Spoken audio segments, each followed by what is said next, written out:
کہ تم مخالف ماحول میں ہو، ماحول تمہارا ساتھ نہ دے، کچھ اور اس کا کلچر دنیا میں چلے، کفر کا، ظلم کا، بے حیائی کا، مگر دیکھو اپنے لیے یہ ایکسکیوز مت ڈھونڈنا، یہ عذر مت ڈھونڈنا۔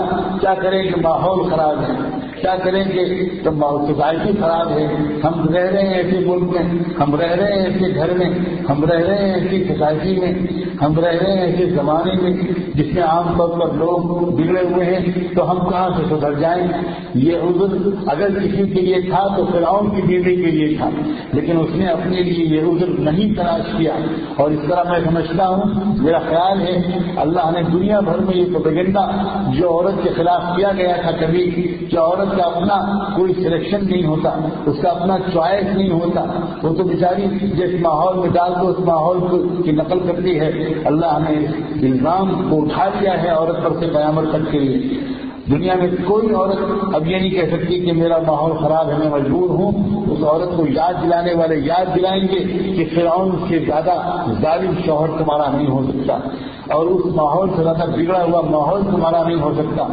اگر اس ماحول میں بھی اتنی مضبوط ہمت کے ساتھ کوئی اپنے لیے صحیح راستہ چن سکتا ہے تو ہم بھی چن سکتے ہیں اور آپ بھی چن سکتے ہیں۔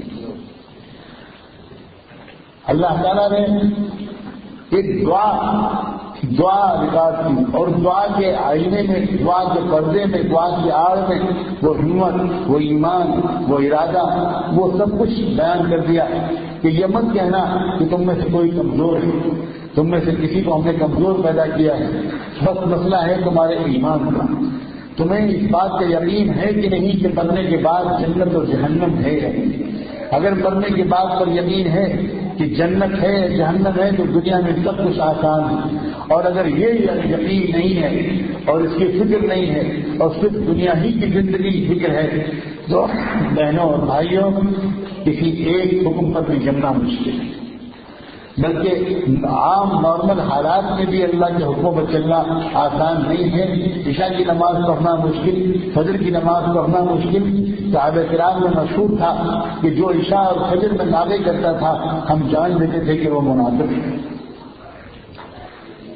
اللہ تعالیٰ نے اسی آیت کے بعد ایک اگلی آیت میں ایک اور عورت کا ذکر فرمایا، اور وہاں بھی اس دعائی کی تاریخ ہے۔ ایک